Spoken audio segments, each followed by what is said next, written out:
Ay, gulat. Dilat nyo na yung mata nyo. Hindi na po tama yung nangyayari sa bayan natin. Yung malayang pananalita, sa atin lahat yan. Hindi sa inyo lang nakaupo. Bawal yun. Ay, ang may kailangan na ng malayang pananalita, yun ang, ang mga minority. Correct. Lagi naman. Ba't kailangan ng freedom of speech na nasa taas? Eh, sila na nga yung... Nasa taas. Meron na nga silang Claire Castro eh.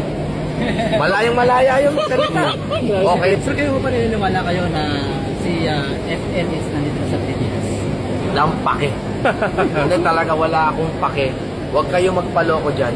Alam mo yung issue na yan, yung kunwari, nandito ba siya, nawala ba, nandun ba siya sa mesa, Photoshop, distraction po yan. Be smart. Correct, correct. Be smart. Be smart, ha? It's not wrong to ask it, of course. It's a good question.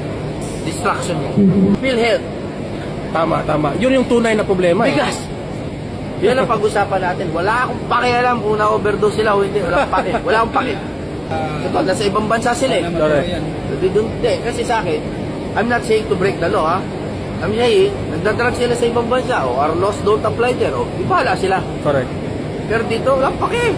Walang paki sa, kung nandito na, Photoshop, ay, walang paki.